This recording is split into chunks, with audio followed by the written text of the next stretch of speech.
Good evening and welcome to Tucker Carlson Tonight, a rare venture outside the studio for us. We're coming to you from a wet and windy Palm Beach, Florida, right outside, across the water actually, from Mar-a-Lago. We spent the day there talking to former President Donald Trump.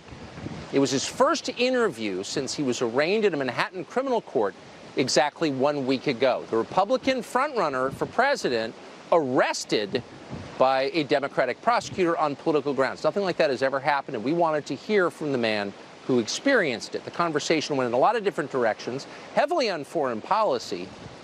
An amazing, really an amazing conversation. Here's how it began. Mr. President, thank you for having us. Thank you. Last week you were in New York for this arraignment. The world watched it. You've not given an interview since. You were there, I think, 57 minutes. Tell us from your perspective what that was like. Well, it was a horrible thing because I did nothing wrong. Absolutely nothing wrong. You look at even the pundits and the legal analysis, Greg Jarrett, all of these really talented people, they're saying he didn't do anything wrong. So that's number one. Number two, they were incredible. When I went to the courthouse, which is also a prison in a sense, they signed me in. And I'll tell you, people were crying. People that work there, professionally work there, that have no problems putting in murderers, and they see everybody. It's tough, tough place. And they were crying. They were actually crying. They said, I'm sorry. They'd say, 2024, sir, 2024. And tears are pouring down their eyes. I've never seen anything like those people are phenomenal. Those are your police. Yep. Those are the people that work at the courthouse. They're unbelievable people. Many of them were in tears or close to it. Many apologists were sorry, sir. We're sorry. They had to have me do certain things. They said, sir, I can't believe I have to ask you. I can't even believe that I have to ask you to do it. You could see. So in one sense, it was beautiful because they get it. In another sense, you know, it's nasty. I went to the Wharton School of Finance. They didn't teach me about that. That wasn't like they in didn't the cards. about the arraignment part? That wasn't. We didn't have a class on arraignment. And, you know, it was a sad day in many ways, and in many ways it was a beautiful day because the people understand. I didn't know this was happening, but the poll numbers have gone through the roof. The people get it, and the other ones are hoaxes also. You know, the box hoax. Look at Biden, he's got 1,850 boxes, and, you know, that's a hoax. And then the one in Atlanta where I had a perfect phone call. This is all weaponization. They're weaponizing our justice system, Tucker. And they think if they go and give you a subpoena, you know, I guess I'm very well known and people understand it and they get it, and maybe I have a bigger platform so I can explain it. But if you're somebody, a Republican, let's say, running for office, and you get a subpoena, you might as well resign because you're not going to be able to survive it.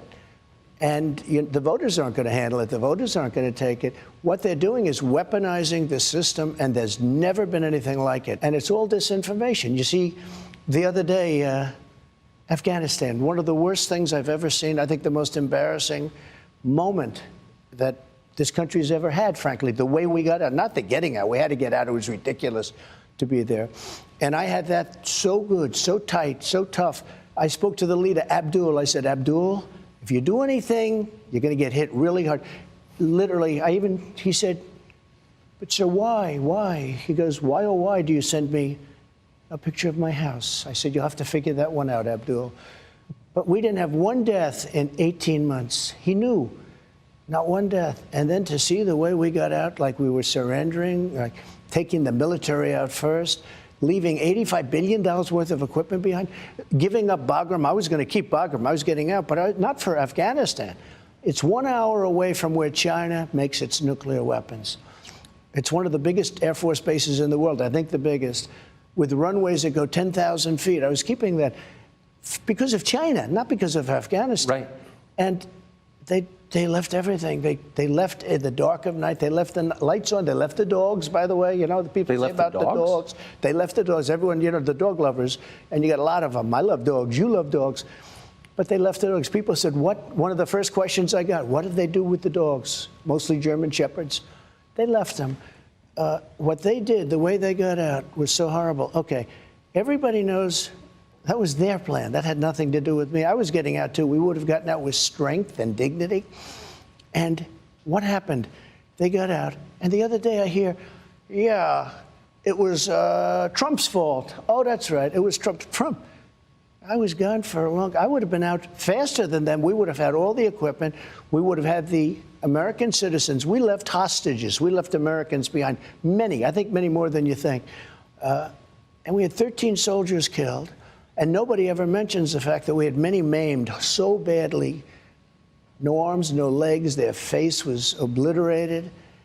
This is the way this guy got out. We would have gotten out with dignity and strength. We were going to. But I was taking 100% of, I said, I want every nail. I want every screw.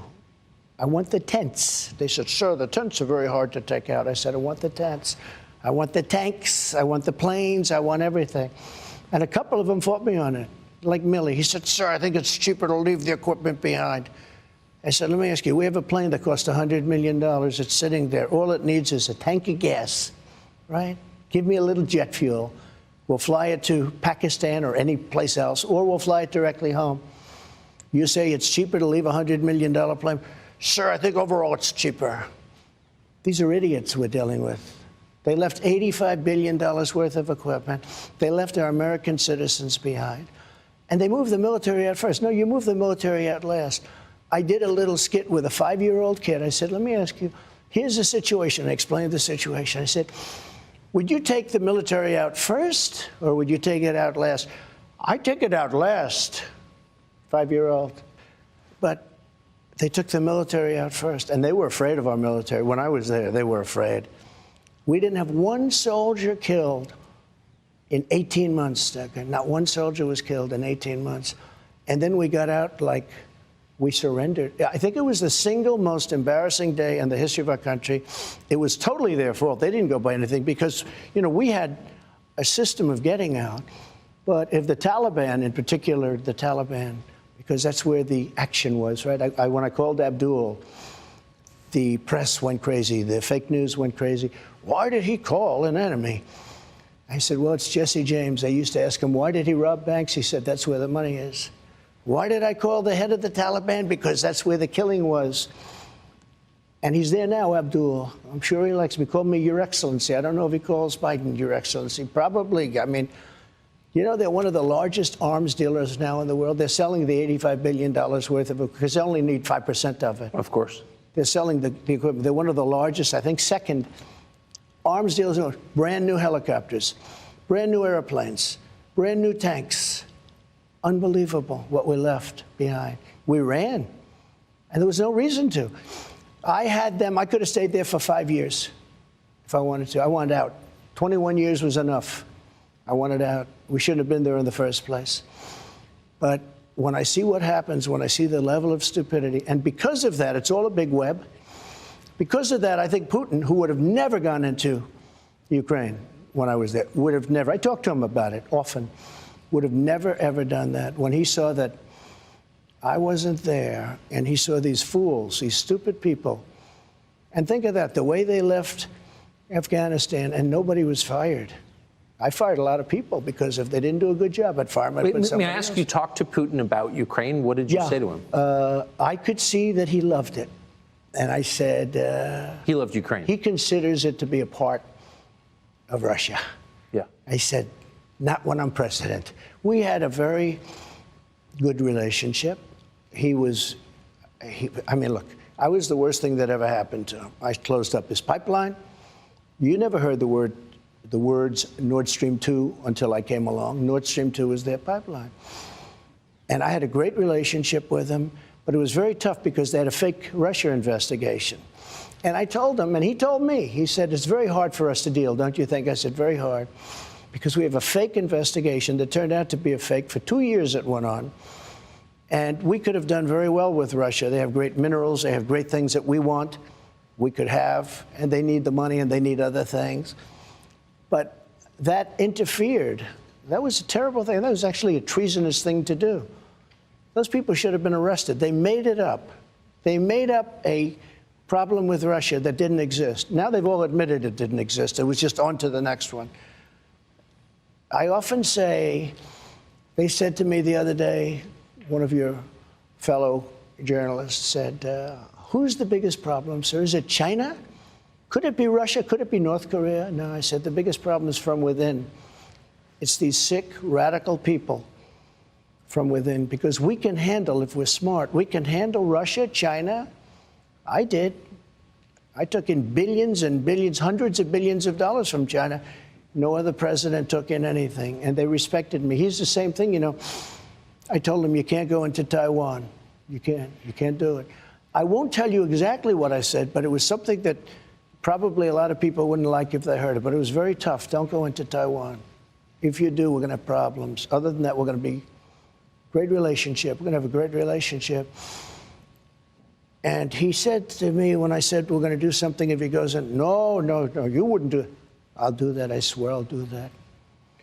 And he didn't believe me, but he believed me 10%. The same thing with Putin. I said I was going to do something really nasty if he goes into Ukraine. He said, no, you're not going to do that. I said, I will. And he didn't believe me either, but he believed me 10%. And the 10%, you never heard talk about going into Ukraine. You never heard talk about going into Taiwan until I was no longer there. Now, what a mess the world is in. What a mess. We traveled to Mar-a-Lago today to interview the former president on his recent arrest by a Democratic prosecutor. But once we sat down, we wound up talking mostly about foreign policy. For a man who is caricatured as an extremist, we think you'll find what he has to say moderate, sensible, and wise.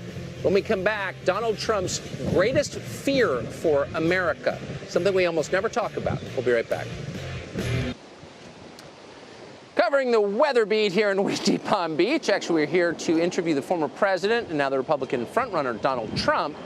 While the rest of us have spent the last 2.5 years arguing about systemic racism and trans rights and other ephemera, other imaginary things, America's position globally has eroded so fast it defies belief.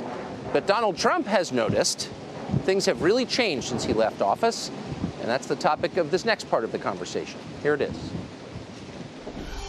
You said at the time when you were president that going to war with Russia, either hot war or cold war, would drive Russia into an alliance with China. I did. That would displace us as the most powerful nation. I did. But we have a bigger problem. The bigger problem is the weaponry. The weaponry today is so powerful. This isn't like Second World War where we have army tanks running around shooting each other. This is weapons the likes of which the world has never seen before. And they have them and we have them. And China has them less, but within 5 years, China will have equal to us. China, I'm talking about nuclear. China has the beginnings of a very big, very powerful nuclear. They're short 5 years. They had started much later. Russia and us are comparable. Massive power, massive. And that's one of the things. More than people understand, do you More think? than people understand, yeah. Yeah, more. Were you surprised? They don't understand the power. If you look at Hiroshima, as some people call it, if you look at Nagasaki, you look at those two events took place many, many years ago, and multiply that power times 500. That's what you're talking about. Where it actually melted the granite. You know, granite is unmeltable by blowtorches. Yes. But the granite, if you look at granite areas, it's like water that got, hardened, like an ice skating rink. It melted the granite. If you look at that and multiply it times 500, that's what you're talking about. When I listen to people talk about global warming, that the ocean will rise in the next 300 years by 1/8 of an inch, and they talk about this is our problem. Our big problem is nuclear warming, when nobody even talks about it. The environmentalists talk about all this nonsense in many cases. Look, I'm an environmentalist also, I guess, in my own way, because I've done a good job with the environment. But nobody talks about nuclear, the problem we have, the biggest problem we have in the whole world. It's not global warming. It's nuclear warming. And all it takes is one madman, and you're going to have a problem the likes of which the world has never seen. And it's only a matter of seconds. You don't have to wait 200 to 300 years for it to happen. So what you're saying is demonstrably true. Why is this not something our leaders talk about or the press talks about? Because I don't think they're smart. I don't think they get it. Putin got it. I would talk to him about it all the time. I never mentioned the word nuclear. You never heard me mention the word. You know, my uncle was a professor, a great professor at MIT for a long time. I think he has the longest, Dr. John Trump. And he would talk about a lot of different things, and it was very interesting to me. For years, I talked to him. Passed away. He's a great, great gentleman. I think it's the longest tenured professor in the history of MIT. But if he wasn't, he was very close, because he was there for almost 40 years. And we talk about things, and he said, you know, someday they'll have a suitcase, and in that suitcase, it'll be nuclear, and you'll blow up New York City out of a suitcase. And I said, no, Uncle John, that can't possibly. He's right. The power is so incredible. You can fire up a submarine and run it for years on essentially a tablet. Run it for years. So when we talk about war, and when I watch all of the people talking about Ukraine and how's Ukraine doing, blah, blah, blah, Russia's sitting back. First of all, Ukraine's being obliterated. Yes. Okay, let's not even talk nuclear. But let's say it wasn't. Let's say they were doing better than anticipated. If he decided to use his second form of destruction, which is nuclear, that's the end of that. You understand? And I know where you are in Ukraine, so I mean, you understand it better than most. Most people don't. Most people don't even talk about it. They don't talk about the fact that he has equal to the United States in nuclear capability and destruction. And so I watch all of this happening, and it's so sad. But can I just ask, so the Biden people know the power of nuclear weapons. They now control our arsenal. They don't seem worried about this. That's because they don't understand life. They don't understand whatever it is that you have to understand. You know, it's very interesting. At the very beginning, Biden was very afraid of nuclear, because I watched him and he was, oh, they have nuclear weapons. Oh, which was exactly the wrong signal to send. You don't do that. But if you go back and check your files, you'll see Biden early on saying, oh, well, we can't do this. They have nuclear weapons. Well, you don't want to, you don't want to act that way. Yeah. But he was very afraid of nuclear. I said, you know, you got to be a little bit cooler than that. But what happened is now that nobody talks about it. But every day Putin mentions it, and every day other people mention it. And now all of a sudden, if you look, other countries are talking about getting it. This was something you don't mention. I call it the N-word. You have two N-words. You don't mention either one of them. The nuclear word you don't mention, because the power is so destructive. I met with professors at MIT, and I was preparing for a debate. I wouldn't say it was a long preparation, but I did want to talk about nuclear, because I consider it to be the single greatest threat the world has, far greater than global warming, like not even a contest. And I had these people come down. They were very smart, very expert. And I said, so when we start talking about nuclear in a debate, how would you handle it? And they looked at me, one in particular, and said, sir, you can't talk about it. You cannot talk about it. I said, what does that mean? He said, it is so massive, it is so destructive that you cannot talk about it. I understood exactly what he meant. And we stayed away from it for the most part. But now Putin's mentioning it all the time. We don't mention it, but Putin's always mentioning it. You've heard him say it. We are a nuclear power. He said not so long ago, I said, that's the first time I've heard a major country. You know, you do hear it talked about, and I did a good job. I did a great job with North Korea. Kim Jong-un, you went with me on a trip. You insulted him, which didn't make my life too easy, but that's okay. But you were there, one of the few. And it was an amazing, it had to be one of the most incredible experiences for you. For sure. But it was amazing. We had thousands of reporters. They weren't treated particularly nicely either, by the way, but I got along great with him. And because of that, it started rough, remember, with, you know, Rocket Man, Little Rocket Man. And he said, I have a button on my desk, a red button. I said, I have a red button on my desk too. Mine's bigger and mine works, yours doesn't. And this went on for a couple of months, and then all of a sudden, the logjam was broken, and he wanted to meet, and we did meet, and we get along great. To this day, we get along great. He won't talk to Biden. He won't even talk to these people. He won't even talk to him. He has no respect for him. He's a man. If he respects you, he'll respect you. He wouldn't talk to Obama. Obama tried to get meetings with him. He wouldn't meet with him. He met with me. I met with him twice. I would have had a deal worked out with him. He's got tremendous nuclear capability. It's the single biggest problem. Maybe this show's more important than even I thought it might be, because somebody's got to understand what has to happen, and they have to de-escalate. So how would you do that now? Well, now, so you have a problem. You got this crazy world is blowing up, and the United States has absolutely no say, and Macron, who's a friend of mine, is over with China, kissing his ass, okay, in China. I said, France is now going to China. You take a look at Saudi Arabia. Look at what happened. They're great people.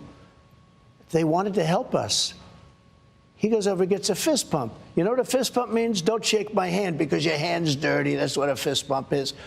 They got it, and they were so insulted. Do you understand that? Yes. Oh, I don't want to shake your hand. Let's go fist pump.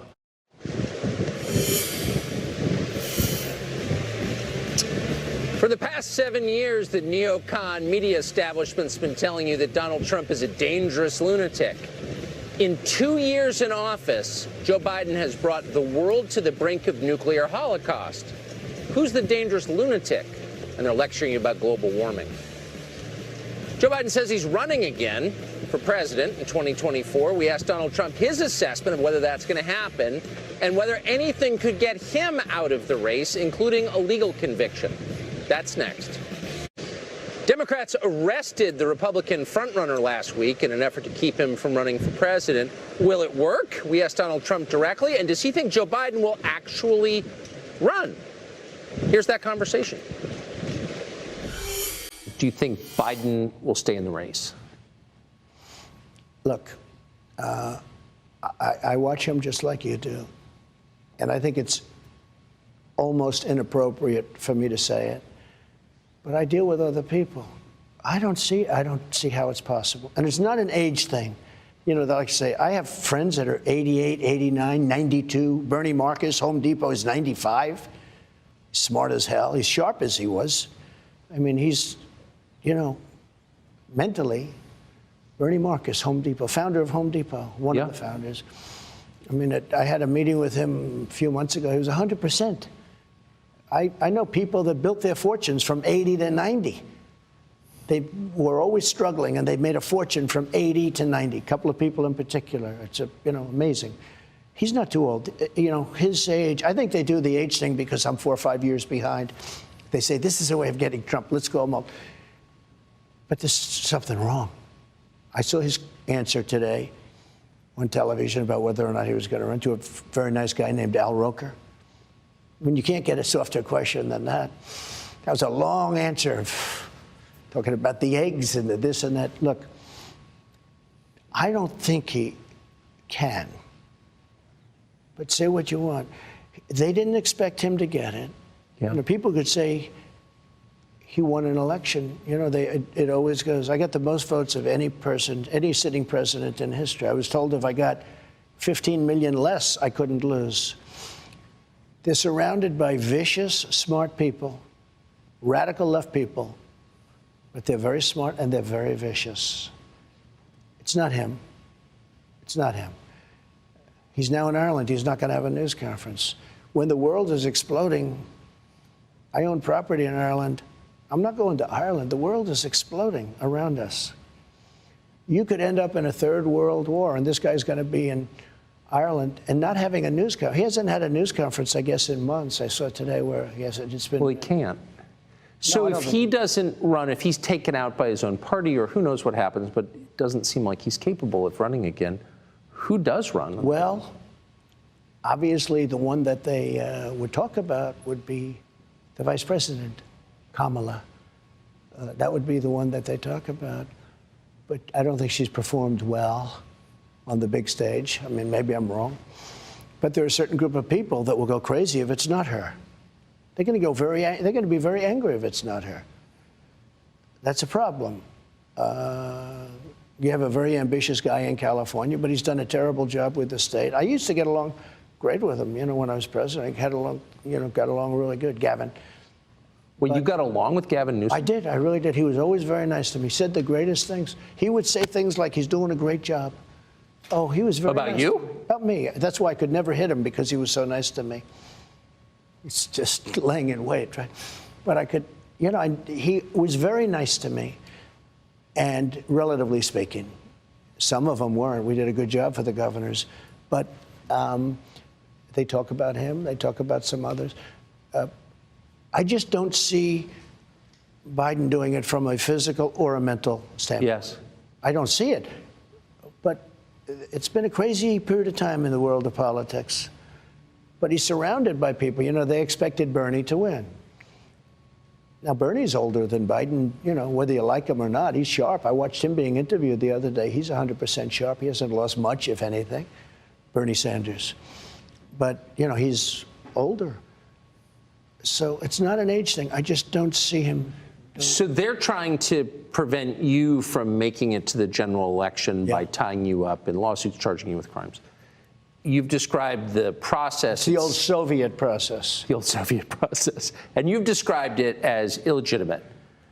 If this goes to trial and you get convicted, like, how would you respond in the middle of a presidential campaign? Well, how would it's you respond? so off. Statute of limitations are years off. It's hard to believe. You know, usually when you have something like this, the Democrats say, oh, he's terrible, guilty. The Democrats have even said, I'm innocent. I watched some of these. I think it was Andrew McCabe, the FBI guy who I fired. He came out, he said, they've got no case. They've all come out and said it. And then you've had Andrew McCarthy, you've had Jonathan Turley, Greg Jarrett, Dershowitz, all of them, everybody, like, and they're, you know, down the middle people. They see it. They say, there's no crime. There's no anything. Think of it, Tucker. I've been through 7 years of bull investigations. 7 years. They've looked at, I have a very big company, much bigger than they understand. In fact, when they finally got my taxes, they said, whoa. You know, they took them years to get the taxes. They got them. That was the last you ever heard. You never heard one thing about them. But it took them years to get them, because they shouldn't be looking at my taxes. I was surprised the Supreme Court gave them the right. They shouldn't be looking at people. That's sort of another one of the tenets. You don't do that. But I didn't care that much. I just, on principle, I fought them. And they looked. I built a great company. When you do the things that I do, and you employ thousands and thousands of people over the years, just thousands, we've done a great job. And then I ran for president. People were surprised that I won. But I used to see these rallies. And I'll tell you, the rallies are bigger now. The enthusiasm is more now than I've ever seen. So what do you think, since your poll numbers have risen consistently since they raided this place, Mar-a-Lago? Well, before they raided. In August. They were going up substantially before. Well, they definitely moved after Since then, they've really been going up. So how do you think that your opponents will respond? I don't know how well. We have two opponents. We have a primary opponent. We have a general election opponent. I mean the Democratic Party using the legal system. Well, what they're doing is they're finding, and think of this, they say 11 million pages, but whatever it is, through all of these Democrats' investigations. I had the Mueller hoax. I had impeachment hoax number 1, impeachment hoax number 2. Ukraine, Russia. You knew the Russia. I got that whole term from you, Russia. You'd be screaming it and say, this guy's a comedian. But you remember that whole period of time. Quite well. It turned out to be a total fake. But think of this. You know, I tell this story very seldom, but because it's a sad story. So the Russia hoax was made up by crooked Hillary Clinton, Adam Schiff, the DNC, the Democrat Party. The dossier is a total fake thing. We're suing them now, as you know, on that. We're suing them a lot because, unfortunately, Bill Barr didn't have the courage to do what he should have done. He was so afraid of being impeached. So I have to do it civilly. I have to sue people. The Justice Department should have done, because these are criminals. But think of this. So you have all of these millions and millions of pages, and they get you on a non-disclosure agreement? I mean, big numbers, billions and billions of dollars, right? And they get you on a perfect non-disclosure agreement, or they get you on nothing. A friend of mine who's a big business guy said, you have to be the most honest guy in the world. Because with all of those numbers that you have and those big numbers, they don't have anything. And you have to see, take a look at the people I just mentioned. Look, read what they said. There was no crime. In fact, a lot of people are saying he indicted somebody. There's no crime. That's illegal to do, you know, what he did. So I don't see it going. I mean, we'll have to see. So, but just to bottom line it, I mean, the purpose of this is to keep you out of the presidential race. If I weren't running, or if I had bad poll numbers, let's say. Right. And again, remember, the Democrats are the party of disinformation. If they want you to run, if they want to run against somebody, they're going to go the opposite. For instance, they don't want to run against me. And now, I just gave you a poll. I'm 9 points up on Biden. But they're the party of disinformation. So what they say is, oh, we want to run against Trump. Now, they always do that. You know, they do that. And other people would do it, but they do it pretty much better than others. Is there anything they could throw at you legally that would convince you to drop out of the race? If you get convicted in this case in New York, no, I'd never drop out. No, I'd never drop. It's not my thing. I wouldn't do it. No, I'd never drop out, he said, bottom lining it for us.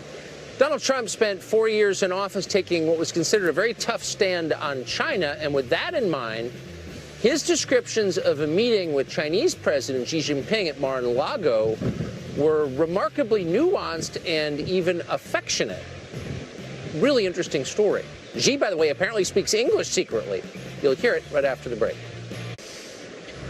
Welcome back from windy Palm Beach, Florida. We spent more than an hour with Donald Trump today, and we were struck throughout the course of the conversation how his grasp of foreign policy, this man who was supposedly stupid, his understanding of world affairs is so much more nuanced and sophisticated and pro-American than the moronic neocons currently in charge. It was remarkable. Let's send all our ammo to Ukraine. Zelensky's like Churchill. Okay. Trump disagrees with that, and some of the stories he told us from his time as president were amazing. Trump and Chairman Xi having chocolate cake at Mar-a-Lago. That's the setup. Here's the payoff. I told China, if you buy any oil from Iran, President Xi, very good conversations. I liked him a lot. I told him we shot 57 missiles into Syria while he was having chocolate cake. It's the only time he said, repeat. That was the only word I've ever heard him say in English, meaning he speaks English, okay? You know? He speaks English? Well, I'll tell you what. This is an interesting thing. We're having dinner at Mar-a-Lago, and he wanted to be at Mar-a-Lago. And we had a great weekend. But we're having dessert now, beautiful chocolate cake at Mar-a-Lago. He had his people. I had mine. He was telling me stories about China, the history of China. It's very amazing. It's got an amazing 5,000 years, you know, amazing history. And President Obama didn't go over the red line, and because of that, Russia took over Syria, and there's a whole big thing, right? You know that. If Obama would have done what he said he was going to do, because they were killing children. They were killing children with gas bombs, by the hundreds, by the thousands in Syria. And he said, if that happens again, and it happened a number of times, and he still never went over the line, but I did. So I shot 57 missiles, almost every one of them hit, into a military area, which had a lot of planes, wiped out a lot of planes, also had Russian soldiers, by the way. You know, they say I was so nice to Russia, right? I killed the pipeline. I sadly killed a lot of Russian soldiers, that 500 group, because they were doing things that they weren't supposed to. Nobody writes that, and I don't want them to write it. I'm not proud of it, but we did that, as you know. But we shot approximately 57 missiles in. So when I dealt with President Xi, I was with him the whole weekend. He had an incredible, I'm not allowed to say it because it's very impolite and very politically incorrect, a beautiful female interpreter. She was very beautiful. Today, if you say it, they'll say, this is terrible. You're not allowed to say that. But she was very professional. She spoke every word for him. Very professional. Had another couple of them, too. But she was there, and we're having dinner. And he would come in and say hello. She would say hello. He wouldn't say any word. But I said to him, a general came up and said, do we do it now? I said, yeah, you have to do it now. So I gave the order during dinner. Then I said, well, do I tell him? Because they're very closely associated with Syria. Do I tell him now, or do I wait till he finds out after dinner? because you have about 28 minutes before they hit. So I said, President, we've just fired approximately 57 missiles into Syria, into a base. The missiles are on their way right now. He looked at me and goes, repeat. That's the only time he's ever said it. So I think he speaks English. The only word, he never said hello or goodbye. He only dealt through an interpreter. The only word I ever heard him say was repeat. That's an unusual word.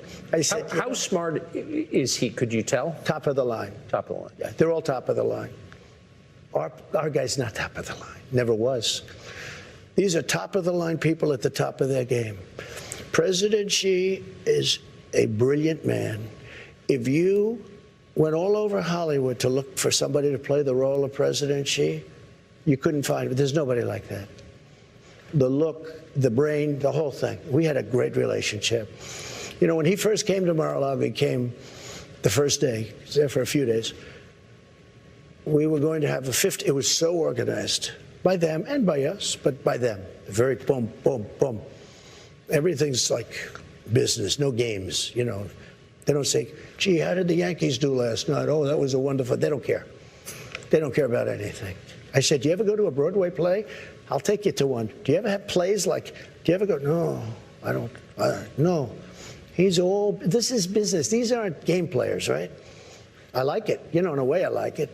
You have no life, but that's what he likes. Yeah. Top of the line smart, top of the line.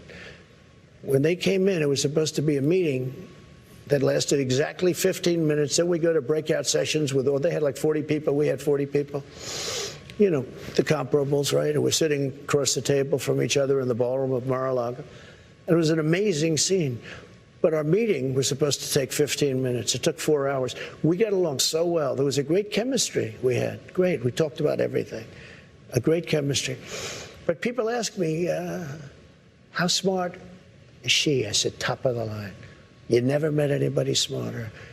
How smart is Kim Jong-un? Top of the line. You know, people say, oh, this and that. Really smart. You know, when you come out and as a young man at 24, 23, even though he sort of inherits it, most people, when they inherit, they lose it. And that's easy stuff. He took over a country of very smart people, very, very energetic people, very tough people, at a very young age, and he has total dominant control. That's not easy. These are very smart. Putin, very smart. Now, he's had, and probably a bad year. Don't forget, that whole thing is not, if he took over all of Ukraine. And what are we going to do? Because Biden is so committed to Ukraine. What happens if it's a not winnable war? You know, there are people that say Ukraine cannot win, can't beat Russia. Russia right now, I'm not saying anything out of school. I read it in one of our newspapers, so, you know, it's probably fake news, but maybe not. I don't think it is. Russia right now is making massive amounts of ammunition. Sounds simple, right? But they're making massive, beyond anything they've ever made before. We don't have any ammunition. We've given it to Ukraine. We're not prepared to fight. I rebuilt our military, new planes, new tanks, new everything. They've taken the military that I've rebuilt, and they've given it all to Ukraine. I mean, massive amounts. So who blew up Europe's biggest natural gas pipeline? We asked Trump. He would know, and he does. That's next. So the lunatics in the Biden administration promised to blow up Europe's biggest natural gas pipeline, and then Europe's biggest natural gas pipeline got blown up. Who did it? You're not allowed to ask questions, but we wanted to know what Donald Trump thought. He might know. Here he is. Who blew up the Nord Stream pipeline? I don't want to get our country in trouble, so I won't answer it. But I can tell you who it wasn't, was Russia. Yeah. How about when they blamed Russia? You know, they said Russia blew up their own pipeline. You got a kick out of that one, too. It wasn't Russia. Pretty diplomatic answer for a man who's supposed to be crazy. We're going to play the full clip for you tomorrow night. That's it for us here in hurricane season in Palm Beach. Here's the great Sean Hannity to take over.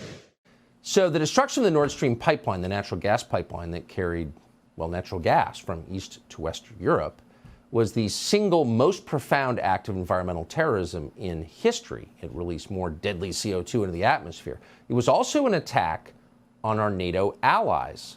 Our NATO allies were the beneficiaries of the natural gas pipeline. Germany, which is the core of European NATO, suffered. So the Biden administration was talking about how much it loves NATO, attacked NATO, and they did it. They promised to carry it out. They haven't really denied that they did it. So during an interview with Donald Trump yesterday, we thought we'd ask, who does he think did it? We previewed the answer last night. Here's the full exchange. Who blew up the Nord Stream pipeline? I don't want to get our country in trouble, so I won't answer it. But I can tell you who it wasn't, was Russia. Yeah. How about when they blamed Russia? You know, they said Russia blew up their own pipeline. You got a kick out of that one, too. It wasn't Russia. So I won't answer the question only because I don't want to get our country any deeper than they already are. But it sort of all starts. We have, you know, we have the most incredible equipment. I rebuilt our whole military. We have things that are, you can do anything. We're equipped to do anything. But I refuse to say it because I want our country to be pristine.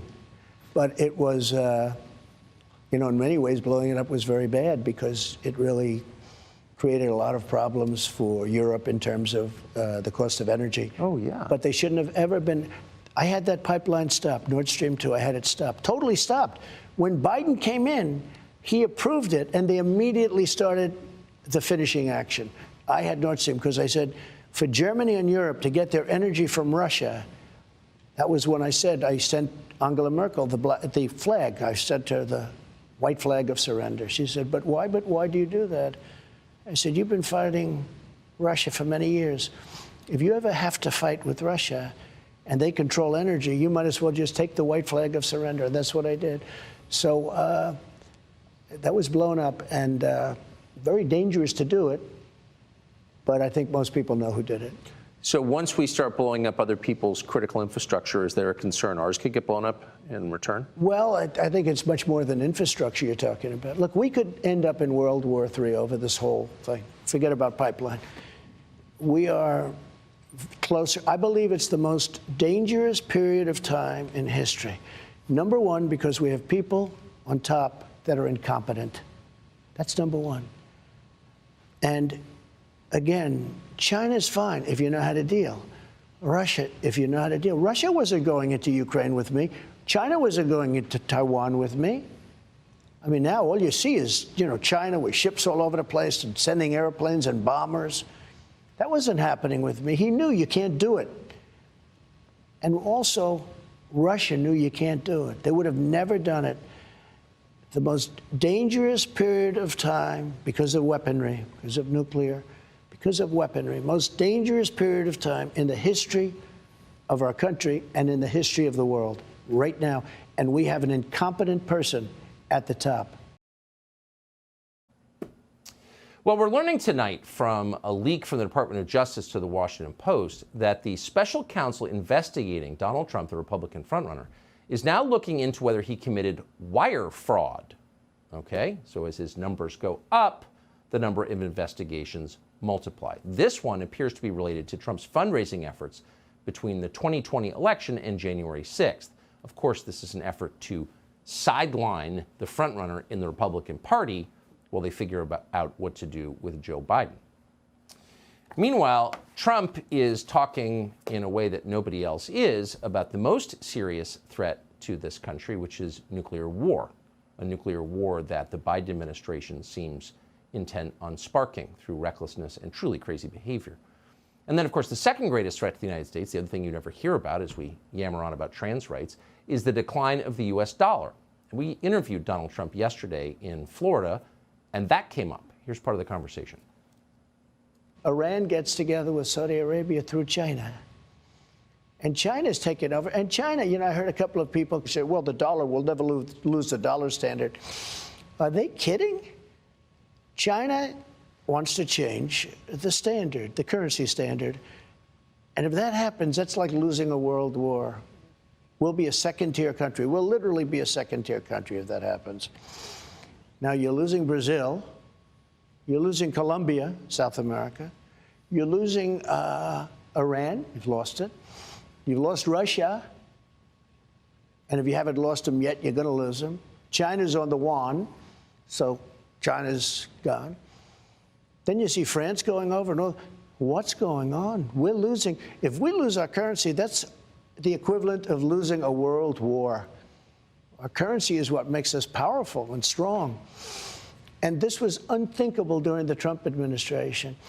And if I saw Macron do that, I would have called him. I would have said, you know what? No more wine into the United States. No more champagne into the... And I had that with him. You know, I had Steve Mnuchin, a good guy, was unable to make a deal with France. France is very difficult, I will tell you. Yeah. They're all difficult because every country rips us off. But France is, in particular, very difficult. And you probably heard where they want to charge American companies substantial tax to do business in France. So I had Mnuchin working on it and other people working. They were unable to do it. They called me back. This for a couple of months. They could not do it. I said, let me have Macron. Get him on the phone. I said, listen, I understand you're going to tax American companies for doing business in France. Here's the story. On Monday morning, if you don't drop this, on Monday morning was Friday, I'm going to put a 100% tariff on every bottle of champagne and every bottle of wine that comes into the United States of America. He says, no, no, no, that's not fair. I said, of course it's fair. You're charging American companies for going to France and doing business in France, a very big tax. So all of your wine, very good wine, but I think we make wine that's just as good. All of your wine and all of your champagne that comes in, I'm putting a 100% tax on. That's it. So good luck. Monday morning at 9 o'clock. That was it. I get a call back 15 minutes later. We've decided we're not going to charge American companies. But you know what happened? Once I left, now they're charging them. So the takeaway from the interview we did with Trump yesterday, it lasted over an hour, was whatever you think of his answers, the conversation was about real topics. It was not about global warming or systemic racism or trans rights.